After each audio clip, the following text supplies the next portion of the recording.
Assalamualaikum warahmatullahi wabarakatuh.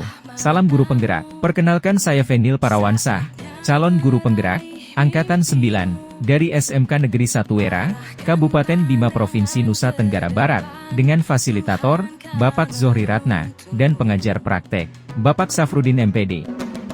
Di video ini, saya akan memaparkan kesimpulan dan refleksi pemikiran Ki Hajar Dewantara, pada modul 1.1, koneksi antar materi. Pendidikan dan pengajaran tidaklah sama. Pengajaran merupakan bagian atau elemen yang penting dalam pendidikan. Menurut Ki Hajar Dewantara, pengajaran adalah proses pendidikan dalam memberi ilmu untuk keterampilan hidup anak secara lahir dan batin. Sedangkan pendidikan adalah proses memanusiakan manusia, sehingga harus memerdekakan manusia dan segala aspek kehidupan, baik secara fisik, mental, jasmani, dan rohani. Maka pendidikan pada hakikatnya adalah menuntun atau memberi tuntunan terhadap segala kekuatan kodrat yang dimiliki anak agar ia mencapai keselamatan dan kebahagiaan yang setinggi-tingginya, baik sebagai manusia, maupun sebagai anggota masyarakat. Pendidikan menciptakan ruang bagi murid untuk bertumbuh secara utuh agar mampu memuliakan dirinya dan orang lain serta menjadi mandiri.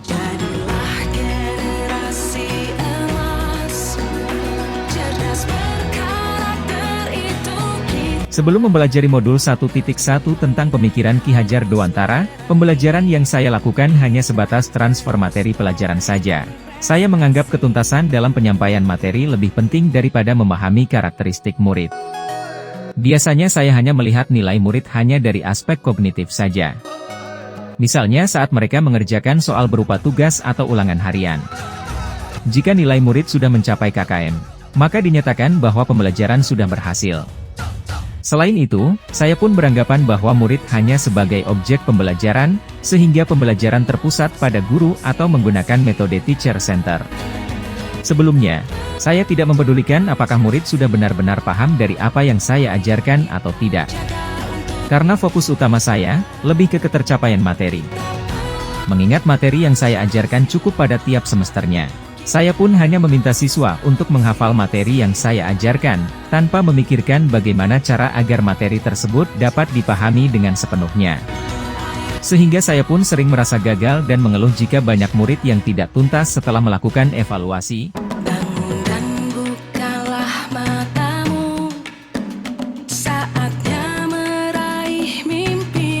Setelah saya mempelajari modul 1.1 tentang pemikiran Ki Hajar Dewantara, saya menyadari bahwa apa yang saya pikirkan dan saya lakukan selama ini tidak tepat. Seharusnya saya melakukan proses pembelajaran secara menyeluruh, bukan hanya aspek kognitif saja, namun juga afektif, psikomotor, spiritual, sosial, dan budaya. Murid bukan sebagai objek pembelajaran, melainkan subjek pembelajaran. Artinya, murid memiliki kebebasan berekspresi, mengemukakan pendapat, dan berkreasi sesuai dengan metode atau model pembelajaran dan media yang tepat. Guru seharusnya sebagai fasilitator dalam proses pembelajaran, guru pun harus ikhlas, penuh kesabaran dengan segala ketulusan hati, agar terwujud pembelajaran yang menyenangkan, dan berpusat pada murid. Selain itu, saya harus mempelajari karakteristik murid, karena setiap anak dilahirkan unik, dengan kelebihan dan kekurangannya masing-masing. Saya harus menghargai setiap karakter murid, berikan kesempatan untuk mereka tumbuh sesuai dengan kodratnya.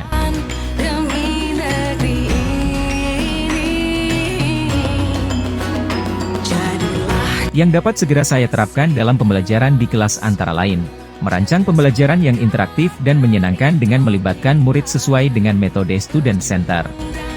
Berikutnya, saya akan menerapkan pembelajaran abad 21, yang sesuai dengan pemikiran Ki Hajar Dewantara, yaitu berpikir kritis, kreatif, komunikasi, dan kolaborasi. Dengan berpegang teguh pada konsep memerdekakan anak. Pembelajaran tidak lagi menuntut, tapi menuntun, karena tugas guru adalah memberi tuntunan atau arahan yang baik kepada murid. Berusaha menjadi teladan bagi murid, baik dalam perkataan maupun perbuatan. Selanjutnya, saya harus mengenali karakter dan latar belakang murid dengan menjalin komunikasi yang baik. Akhir kata, semoga kita menjadi guru yang selalu menuntun, memberikan teladan, dan memberikan pembelajaran yang berpihak pada murid. Terima kasih sudah menyaksikan video ini. Mohon maaf atas segala kekurangannya. Salam guru penggerak. Wassalamualaikum warahmatullahi wabarakatuh.